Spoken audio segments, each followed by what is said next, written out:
A young woman cries rape. I held her, and she continued crying, and she told me that she had been raped. She pointed to him and said, "That's the person." The accused is sent to prison. Years pass. Then the accuser announces there was no rape. I want to see that man out.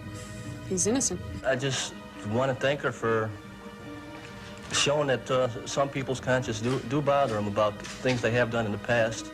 But the law is wary of witnesses who change their story years after a trial. That man's life was hanging on the line yesterday, and justice failed him. I would stake my life on the fact that she was not raped by Gary Dodson.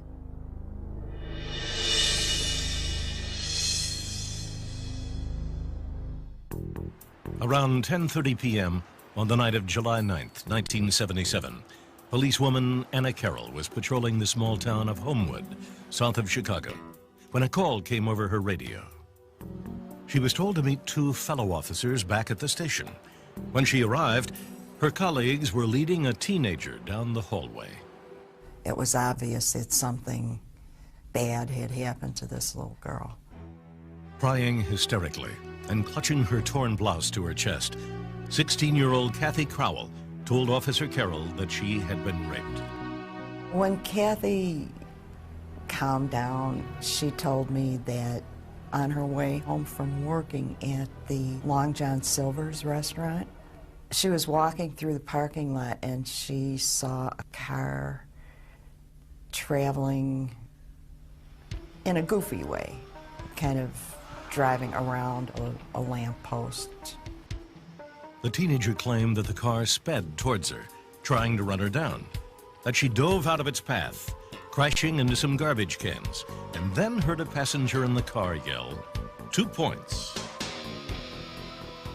She said the next thing she knew, two young men grabbed her. She struggled as they dragged her into the car, cracking her head on the doorframe. She remembered that one of the men had long, greasy blonde hair. For the next 2 hours, she said, the man held her down in the back seat and raped her, while the two others drank beer and snorted cocaine. Then she claimed the blonde man scratched her stomach with a piece of glass, possibly from a broken beer bottle. Finally, they let her go. A policeman discovered her sobbing and wandering in this park, a mile from where she said she had been abducted. At the hospital, a physical exam corroborated Kathy's story. The doctor found a large semen stain in her underpants, a golf ball-sized lump on her head, internal vaginal bruises, external bruising on her breasts, and scratches on her abdomen. The police thought they looked like letters. They were fairly deep scratches, not bleeding from what I remember, but deep enough where it looked as though someone wrote on her stomach area. Officer Carroll made this sketch of the marks, but authorities could not make out any words. It seemed to be gibberish. The next day, the officer questioned Kathy again, along with her foster mother at their home. The teenager was still visibly upset from her ordeal. She provided more crucial details. She described the clothing that was worn by the offender and his hair and the car that they were in and the other two people in the car. I recall asking her mother about that. Does she always remember things so well? And she said that that was very much like her, that she didn't miss anything.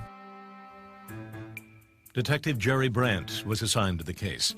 An artist drew a sketch of the alleged attacker. Based on the drawing, police gave Kathy hundreds of mugshots to study. She was leafing through the photos and she stopped at one picture and said, "That's the guy." Kathy had picked out 19-year-old Gary Dotson. Dotson lived in a neighboring suburb, Country Club Hills.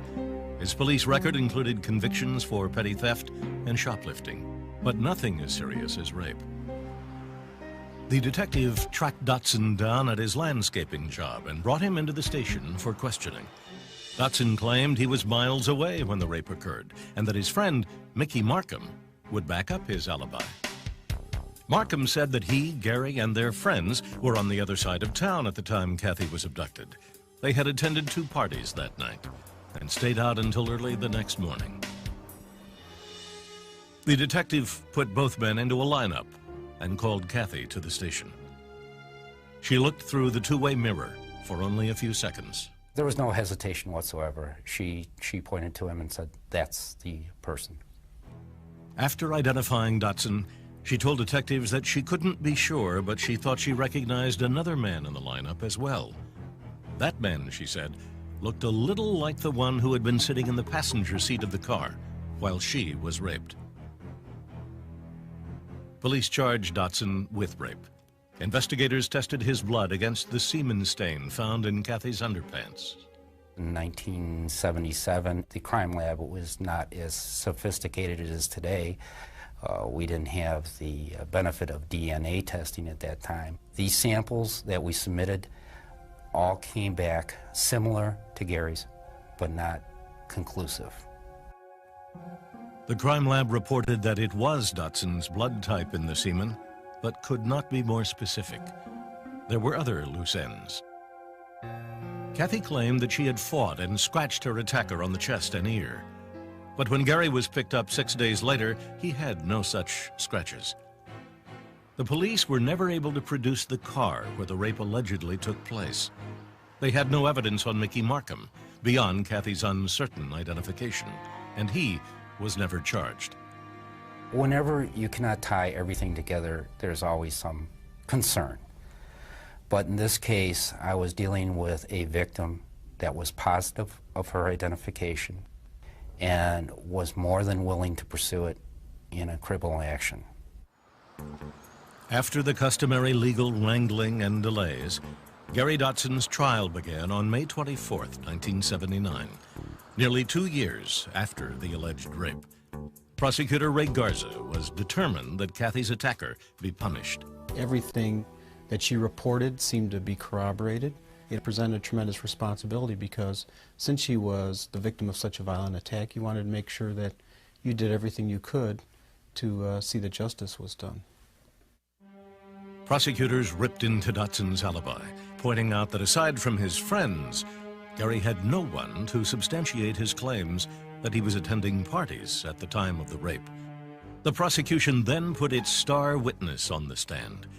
Kathy told the jury of the savage attack with the same intricate detail that she had reported it to the police. When she was finished, the prosecutor requested that she point out the man who had raped her. Teary-eyed and without hesitation, she pointed to Gary Dotson. And probably the most dramatic aspect of the trial. She couldn't have come across better. In fact, in all the years I prosecuted cases, as I think back, that's one victim who, once you were done with her on the stand, you felt confident that a jury would not let justice be denied. It only took the jury an hour and a half to find Dotson guilty. The judge decided that the vicious nature of the attack warranted extreme punishment. He sentenced Dotson to 25 to 50 years in prison. In a rape trial, a single eyewitness, the alleged victim, can often determine the outcome with her testimony. Is she confident, sympathetic, believable? Kathy Crowell fit the bill. Rape trials have become more sophisticated in recent years as DNA evidence has made the crime easier to prove or disprove.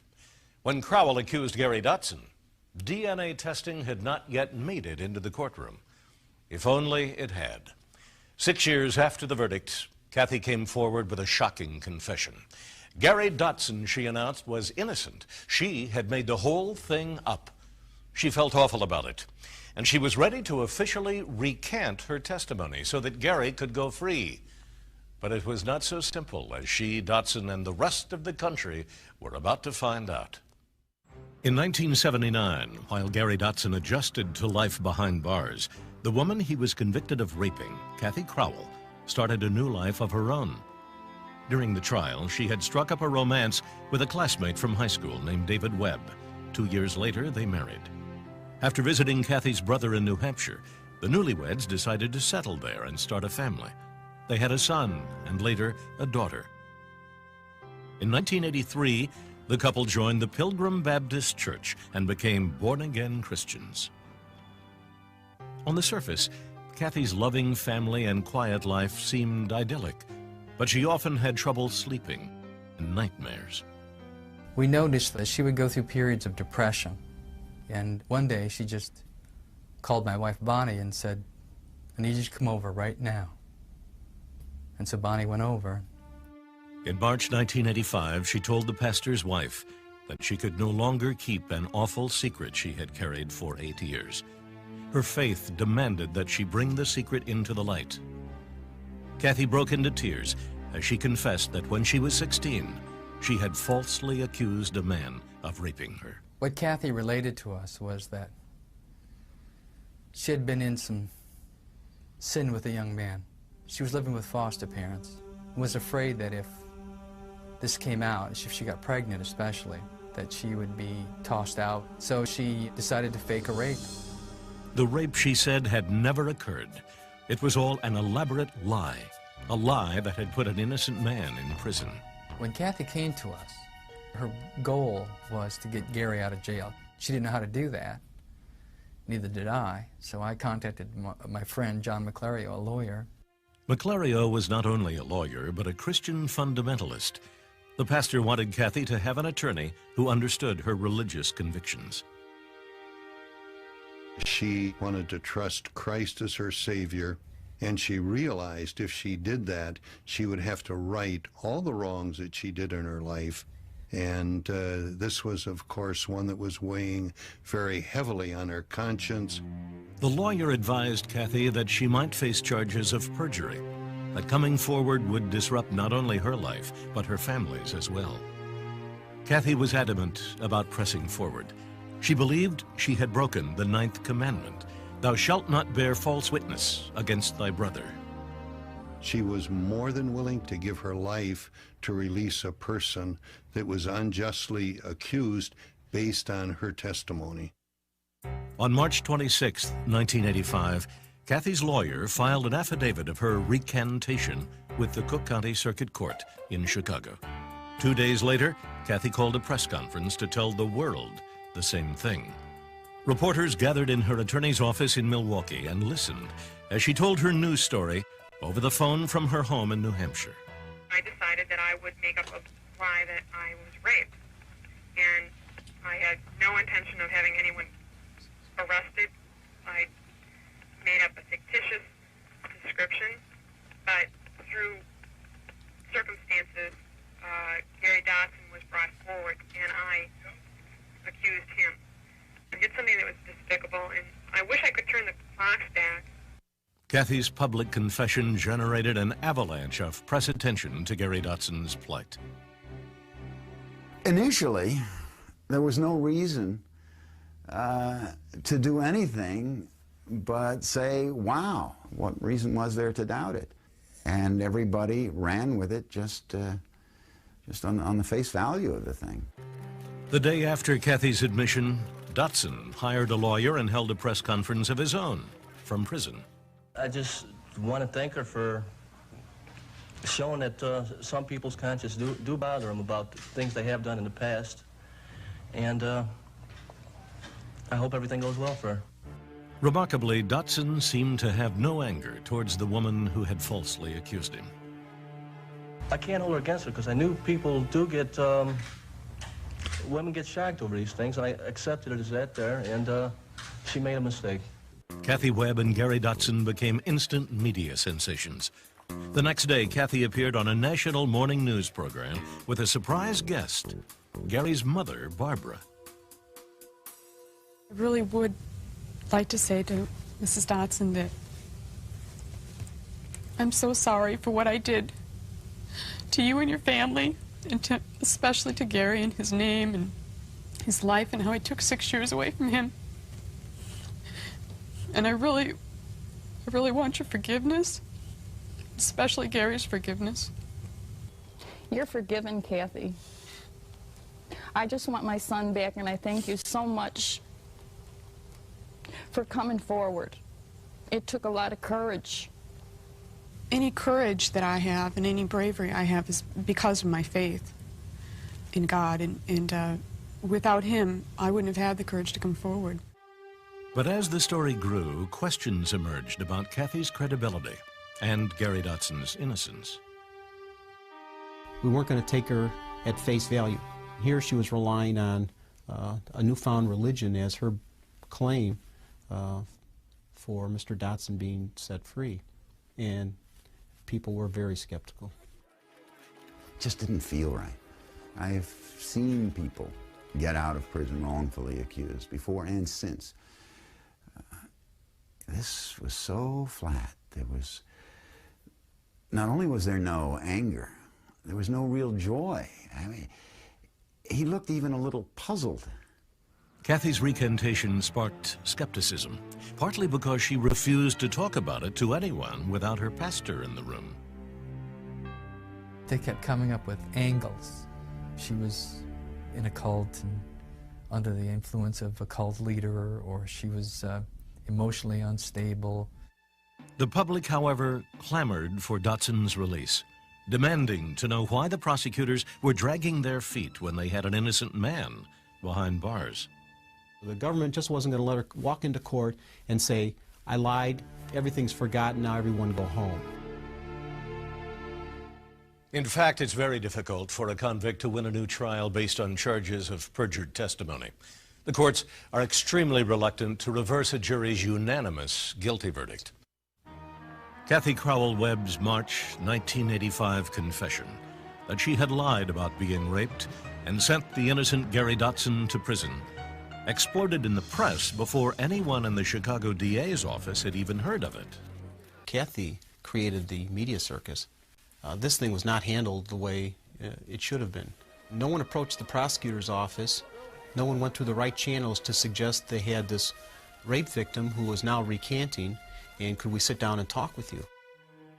While public opinion was overwhelmingly on the side of Gary Dotson, the law is predisposed to doubt any recantation, and the state was prepared to defend the original conviction.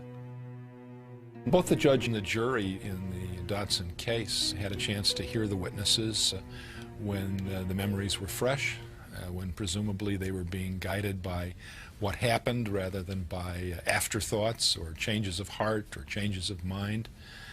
And that's why the law erects this sort of barrier to prevent an easy reversal of convictions. What the law does allow is a recantation hearing to determine whether a convict deserves a new trial because of perjured testimony. Dotson's attorney, Warren Lupel, was confident that Kathy's recantation would free his client. His confidence only grew as he studied the case further. It turned out Kathy Crowell-Webb's testimony was not the only perjurious testimony in the trial. There was other testimony presented by the state which was also equally egregiously false. During the rape trial, a forensic scientist who had evaluated the semen stain found in Kathy's underpants testified that the blood type matched Dotson's type O blood, a type found in 10% of the population. An independent analysis of the data showed that this conclusion was faulty. In fact, the data showed the semen could be matched with the blood of up to 2/3 of the population. Nevertheless, many people involved in the case expressed doubts when first hearing about Kathy's recantation. I was flabbergasted, but I always was sure, and I still am, that something bad happened to her that night. And yet it was hard to ignore that the story Kathy told on national television was heartfelt and believable. I first observed Kathy Crowell-Webb on the Today Show in late March of 1985, talking about the fact that she had wrongly caused the conviction of an innocent man by claiming that he had raped her. And quite frankly, when I saw her on that show that morning, I thought she was very convincing. The recantation hearing began on April 4th, 1985, almost 6 years after Gary Dotson went to prison. A hush fell over the packed courtroom as Kathy Webb took the stand and began to express the guilt she had suffered since the night she made her false accusation. She claimed that at the time of the alleged rape, she was a scared 16-year-old. On and off during that year, she had been having unprotected sex with a boy her age. After one sexual encounter in early July, Kathy had become convinced that she was pregnant. She was afraid to talk to anyone about it. On the evening of July 9th, throughout her shift at Long John Silver's restaurant, she had begun to think of ways to shrug off her responsibility for the pregnancy. After leaving work at 8:30 that night, she claimed that she had wandered aimlessly for almost 2 hours. During her walk home, she said, she began to formulate a lie. Kathy would tell her foster mother that she was raped. She knew that the family she was with would cause her trouble if she was pregnant, and she believed that if she cried rape and she was raped, they would have sympathy for her. They couldn't blame her for the pregnancy. She retreated to this park to work out her plan. She tore her things and messed herself up, and she'd taken a piece of glass and scratched some letters on herself to make it look like she was kind of tormented in a rape. Suddenly, a light had shone on her, and she had tried to hide behind a bush. It was the police. The rape story that she planned on relating only to her foster mother was blurted out to the patrolman and later to Officer Carroll at the Homewood police station. Her story finished. The question was, had she lied at the original trial, or was she lying now? On cross-examination, Assistant DA Margaret Fressard found gaping holes in Kathy's new story. You have facts or physical facts that simply have never been explained away in any reasonable fashion. Fressard wanted to know how, in addition to the scratches on her stomach, Kathy had gotten bruises in the interior of her vagina. The doctor who had examined her at the emergency room back in July of 1977 found that the interior vaginal injuries were consistent with forced sexual contact and that they were recent. The doctor had also found a golf ball-sized lump on Kathy's head. At the time, she had told police that her head had slammed into the car door frame when she was pulled inside. On both of these points, Kathy had no clear answers. She never gave any other explanation for that. So you had a series of these types of physical pieces of evidence that simply were very consistent with rape and completely inconsistent with the notion of a fabricated story. She was not particularly willing to answer questions in the format in which I wanted them answered. She wanted to do it her way. Her way meant she refused to elaborate on elements of her new story, and she said she could not remember many important details. She presented herself as being honest, forthcoming, a person who was motivated by this religious conviction. You would expect her to be very open and straightforward in terms of her answers. That was not the case. When questioned about the semen stain found in her underpants on the night of July 9th, Kathy insisted that it was not the result of rape, but must have been from sex with her boyfriend. The problem with that, of course, is we had information that suggested she had contact with the boyfriend the weekend before, around July 2nd, and the day of the rape was July 9th. So that would suggest that she wore the same underwear for perhaps 7 days. We also had information that she had absolutely impeccable hygiene. The judge ended the hearings for the day and ordered that Gary, Kathy, and her former boyfriend all be tested to try and resolve the question of whose semen was left on the underpants. In the meantime, the judge allowed Dotson to post bond. Bail was set at $100,000. That night, an anonymous woman donated the 10% needed to release him, and for the first time in 6 years, Gary Dotson slept at his mother's house. DNA testing was still a new science in 1985.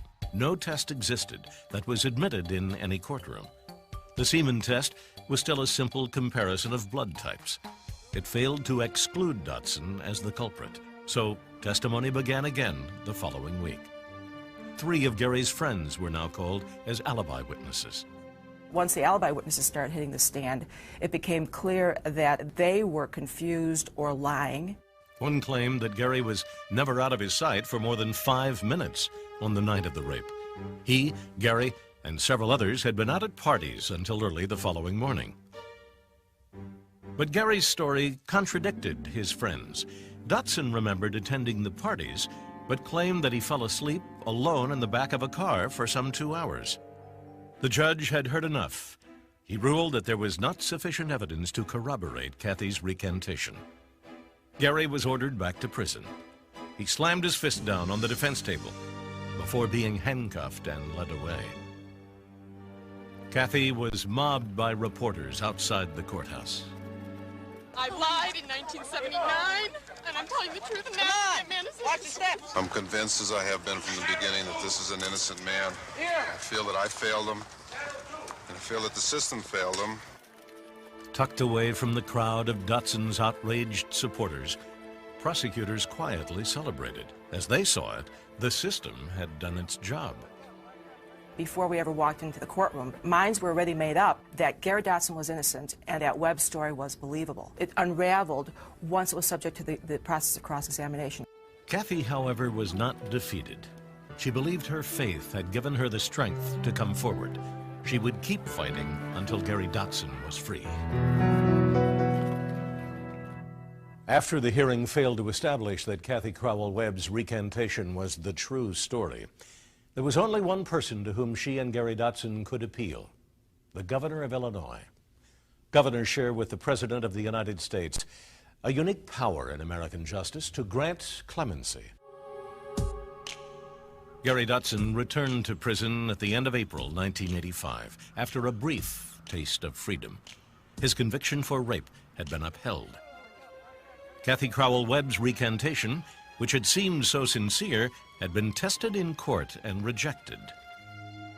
The Chicago DA's office found itself answering to a nationwide audience of Dotson's supporters, all demanding to know why an innocent man still languished behind bars. Kathy fueled the public's outrage by loudly sticking to her story. I want to see that man out. He's innocent. She also took a lie detector test and passed. The judge who had sent Gary back to prison was put under 24-hour surveillance when among the damning letters he received were threats on his life. Although public opinion was overwhelmingly in favor of freeing Dotson, his legal options were running out. I'm getting afraid to be hopeful. Why is that, Gary? I'm just running through a revolving door, it seems. Dotson's last hope was to file a petition for mercy with the governor of Illinois, Jim Thompson. The clemency hearing is probably the most ancient power that governors possess, and it is the most basic, unreviewable power that any governor has. In a state with over 18,000 inmates, Governor Thompson reviewed hundreds of pardon requests a year, but Gary Dotson was not a normal inmate. Kathy Crowell-Webb had made sure of that. They were running a kind of publicity campaign, constantly giving their side of it, so the public was only hearing this incredibly moving sob story of a man wrongfully accused and this woman having the courage to come forward. So there was outrage, there was anger and disbelief. Help my son, because he didn't do it. He just didn't do it. In the face of this national attention, Governor Thompson named the Dotson case a top priority. Well, I wouldn't grant clemency unless I was convinced that he was wrongfully convicted. The governor began by demanding that Dotson submit to a lie detector test, just as Kathy had done. Dotson's defense worried that the test was a lose-lose situation. Lie detectors are notoriously unreliable. Rarely are they used to solely determine an individual's guilt or innocence. If Gary passed, machine error could be cited. If he failed, his chances for freedom could be destroyed. It was a chance Dotson had to take. On May 6th, Gary took the test. Of course, he passed it with flying colors. After he passed it, they wanted him to take a second one. Dotson and his lawyer refused. The governor had little choice but to proceed. Dotson's clemency hearing began 3 days later, on May 9th, 1985. to accommodate public interest in this high-profile case. Governor Thompson decided to hold it in the State of Illinois Center in downtown Chicago. The 600-seat auditorium was packed. This was Gary's last chance. Even if he couldn't clear his name, he might still gain his freedom. He read a prepared statement calling his plight a nightmare that doesn't seem to end. Nobody was willing to listen. Being sent to jail for rape destroyed not only my name, but the name of my 5 sisters, my brother, and my mother. The governor then called on Kathy to tell her story. As she had the previous month, Kathy recounted the sex with her boyfriend, her fear that she was pregnant, her elaborate lie, and her religious conversion. I had to grow in the Lord in faith and trust of Him. So it took about 3.5 years for your faith to overcome your fears. Yes, it did. And your fears were what? That I would go to jail. Asking you questions, I have no intent to try and trap you, and that if I ask you questions about previous statements, it's because inconsistencies bother me. Governor Thompson started with Kathy's assertion that the scratches found on her stomach were self-inflicted. Her memory on this issue, as it had been a month before, was foggy. I could even hit myself with a beer bottle. I don't remember. Did you find a beer bottle? I think that's what I used. You think that's what you used? I think that's what I used. In any event, you never drew letters on your abdomen, did you? It was not my intention to draw letters on my abdomen. If that's the way they came out, then if they came out looking something like letters, then that's possible. That sketch looks pretty clearly like letters, does it not? Yes, it does. The governor also found it strange that back in 1977, after Kathy had identified Dotson's mugshot, she had tentatively identified Gary's best friend in a lineup, saying that he could have been the man in the front passenger seat.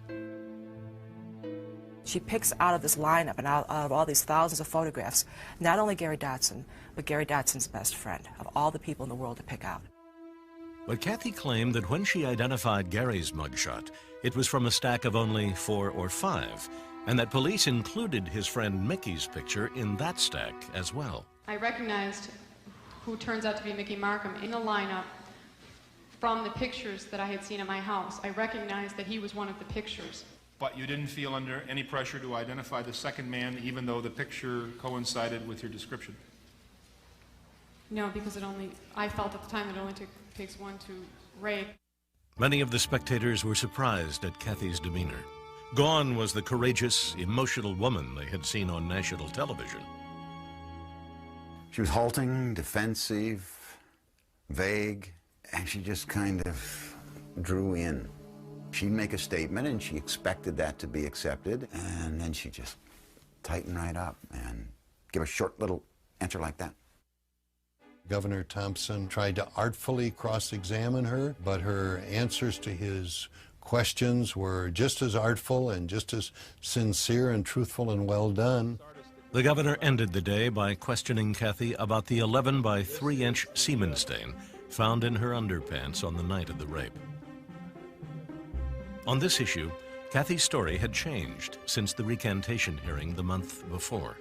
She had originally claimed that the stain was left in her underwear from having sex with her boyfriend a week earlier. Now she offered a new explanation, that the physical strain from working at Long John Silver's restaurant caused her to discharge the semen that night. You think that big stain came from the exertion of working on July 9th? It's possible. I mean, once again, even that explanation is totally incredible. Nationwide interest was intense. TV soap operas were interrupted to air the proceedings. It takes a lot to cancel the soaps. I was surprised by that. When the hearing resumed the following day, Kathy's foster parents were called to testify. Their relationship with Kathy had soured since she had recanted. They didn't believe her new story and were distressed by her testimony the previous day, describing their relationship with her as distant and mistrustful. Up until 3 weeks ago, we were mom and dad. She was a little doll and we loved her very much. She was the daughter I never had. The foster parents claim that on the night of the alleged rape, Kathy was hysterical. She didn't seem to be lying. She held on to me real tight and started sobbing. The Smiths also disputed Kathy's supposed motive for falsely crying rape. Even before she identified Dotson, said the foster mother, Kathy knew she wasn't pregnant. I can't fight anything Kathy says. I don't want to make a liar out of her any more than she's made a liar out of herself. Kathy claimed that her lies snowballed, and as the case took on a life of its own, she was scared of the repercussions that telling the truth would bring. She had gone to a point of no return, where then she would have to admit that she lied, that she was a liar, that she caused all of these problems for the police, for her family. Despite the testimony against Kathy, there was no doubt who the vast majority of spectators were supporting when Gary's attorney made an impassioned plea to Governor Thompson. It's just too outrageous. Find me a motive. Don't suggest to me that she's a religious nut, or don't suggest to me that she's mentally unstable, or don't make all these other suggestions to me. Show me. He has the right to a pardon based upon innocence. I urge you to give it to him. Thank you.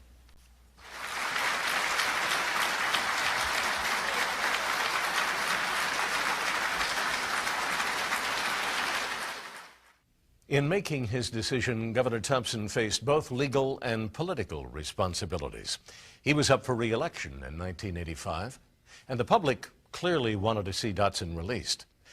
Yet the governor, a former prosecutor, seemed far from convinced that Dotson was really innocent. So Thompson did what all savvy politicians do.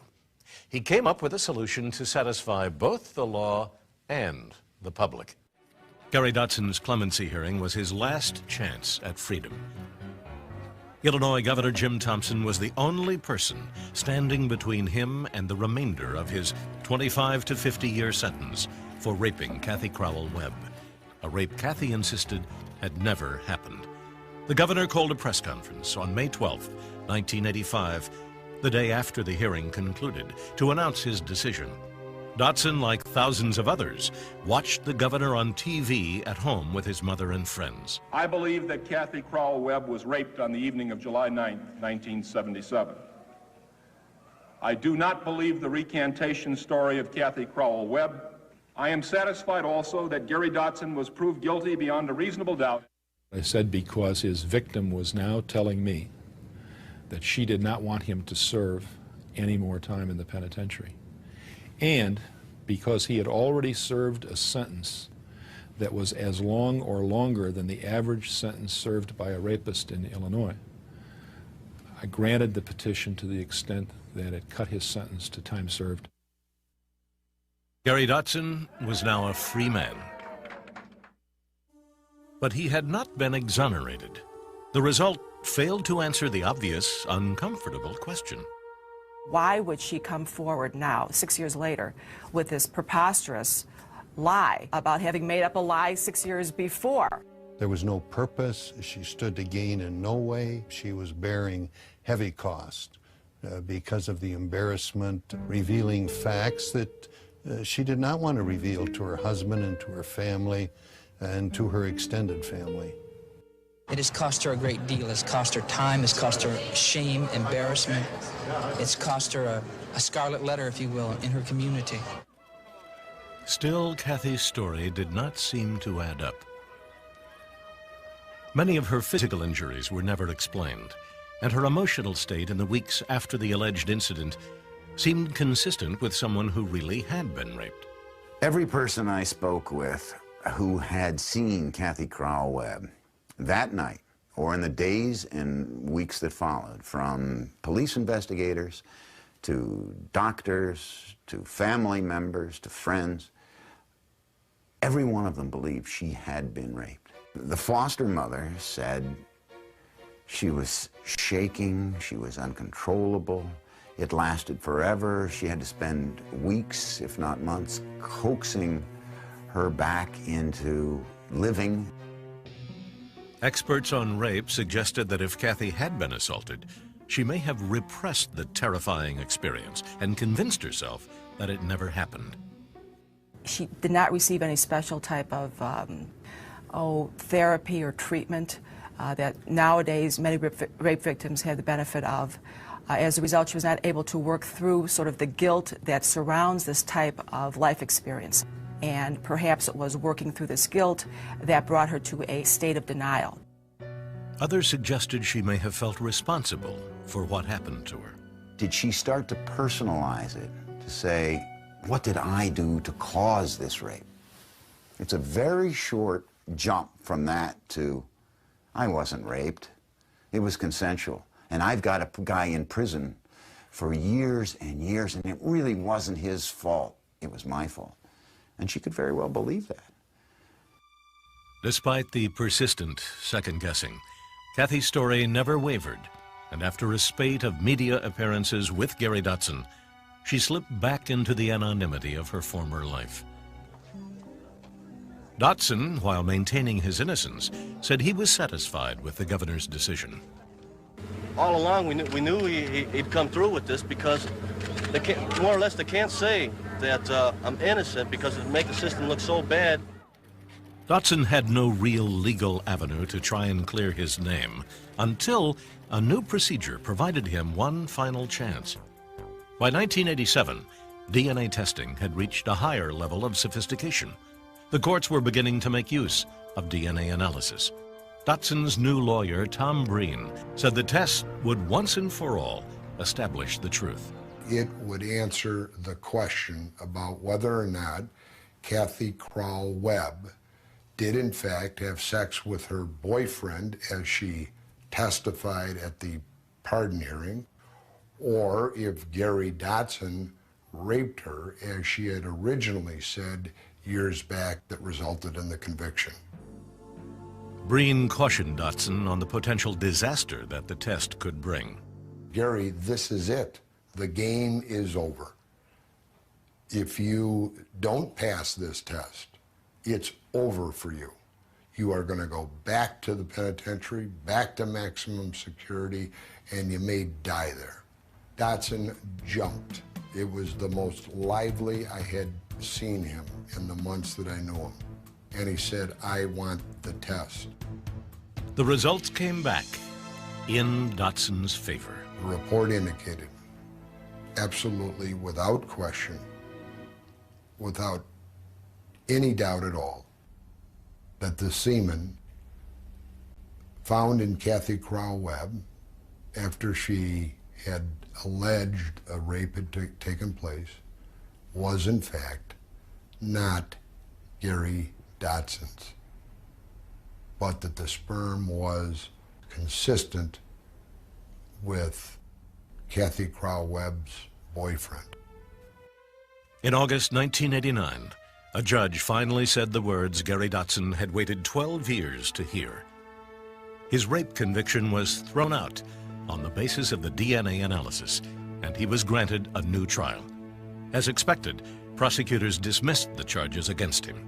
12 long, grueling years, I guess I could say, and I'm relieved it's over. The case was finally closed. Dotson...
Ha ha ha!